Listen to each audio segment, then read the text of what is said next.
नमस्कार, जय श्री जगन्नाथ। आपण मनंकु मो चैनल को अनेक अनेक अभिनंदन। सप्त क्षेत्र विशिष्ट श्रीक्षेत्र बड़दाण्ड पुरी बड़दाण्ड रे 7टी विभाग रही। सेथि मध्य प्रथम 4टी मुख्य विभाग है विजे खड़ा, महाखड़ा, लीलाखड़ा, सेवाखड़ा, पाटणा, कांतार और सरथावाली।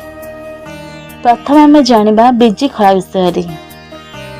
श्रीमंदिर सिंहद्वार उपर थिला बड़छता मठर बरगछ और साधु गादी उपरे पार्श्व मठ और माँ चर्चिका ठाकुराणी विजेस्थली। पूर्वरे दौड़ मंडप साहिर 16 पुआ माँ मध्य एही भूमि अंतर्भुक्त थिला। एठारे रथयात्रार पहंडी सहित इंद्रध्वज पूजा और चंदन यात्रार मेलन हेउथिला।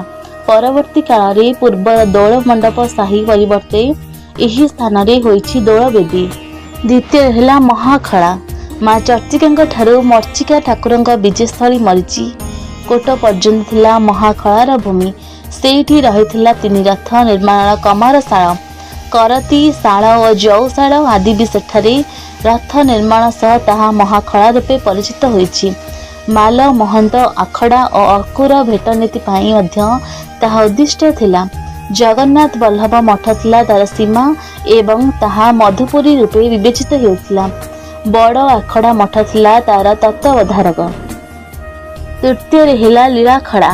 मरीची कोट ठारू बड़द्वार आजिवा मार्केट छक और नरेंद्र कोण पर्यंत थिला लीलाबरखଳାର विस्तृत। ताहा मध्य थिला नारायण छता। बड़द्वार ठारे थिबा जगन्नाथ बल्लभ मठ थिला श्री जगन्नाथଙ୍କ प्रमोद उद्यान। सेठारे थिला चूड़ंग महावीरଙ୍କ स्थान महावीरଙ୍କ विजेस्थली। तार अपर पार्श्व बलभद्र बल्लभ और बड़द्वार रे गोटे बड़ तोरण थिला एवं ताहा राति रे सर्वसाधारण बंद रहुथिला। तृतीय पुरी नगर सेही पर्यंत परिव्यक्त थिला। निर्मोही आखड़ा निर्मणी तार तत्वावधारक थिले। चतुर्थ रे आसला सेवाखड़ा। बड़द्वार ठारे बड़गंडी पर्यंत थिला सेवाखड़ा। एहा बड़गंडी बा बड़गंड नाम रे मध्य कथित। तार अंतर्भुक्त थिला माजोआ जगह जेउठारे गुरुवार दिन माजोआ नीति हेउथिला। सेठी मध्य थिला श्रीमंदिर बाହାର रसशाला। रथ जाई सेठारे रहिबा बेले सेहिठारे ठाकुर मानकर कोठभोग प्रस्तुत हेउथिला एवं सेही बड़गंडी ठारे तंत बस जाई हट वस्त्र बुणा जाउथिला एवं ताहा श्रीमंदिर को पठा जाउथिला। बड़गंडी छत थिला एहार दक्षिण सीमा। माउसी माँ अर्ध शोषणी बा अर्धशनी देवी सेठाकर पीठ देवी श्री श्री जगन्नाथ महाप्रभुंकर माउसी माँ रूपे विदित। बाहुड़ा यात्रा श्रीमंदिर को फेरिबा बेले सेहिठारे ठाकुर माने पोड़पिठा खाई थांती। हाकी आखड़ा मठ थिले एही सेवाखड़ा क्षेत्रर तत्वावधारक। 7 भागरे विभक्त बड़दाण्डर एही 4 खड़ा व्यतीत अन्य 3 भाग हेउछि पाटणा, कांतार और सरथावाली।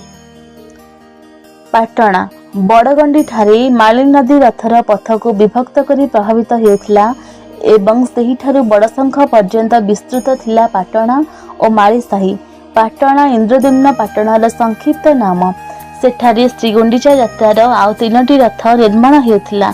प्रथम 3 रथरे ठाकुर माने बड़देउळरू यात्रा करती और नदी पार होई पाटण ठारू अन्य 3टी रथरे बसी श्रीगुंडीचा मंदिर को विजय करती।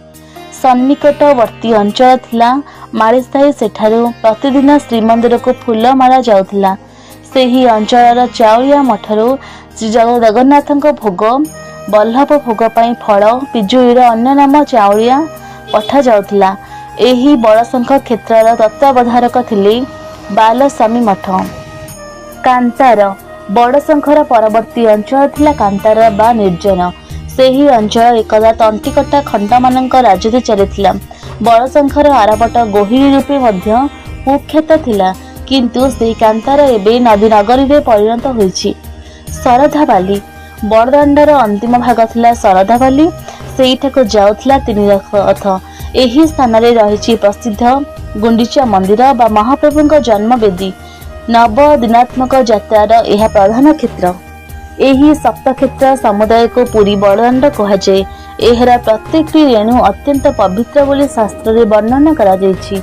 अनेक अवतारी पुरुष संत महात्म्यଙ୍କ पाद रेणुरे एहार पवित्र धूଳି अनुरंजित सर्वरहस्यं पुरुषोत्तमस्य देवेन जानन्ति कृतं मनुष्यम् अन्यथा शरणं नास्ति तमेव शरणं मम तस्मात् कारुण्य भावेन रक्ष रक्ष जना।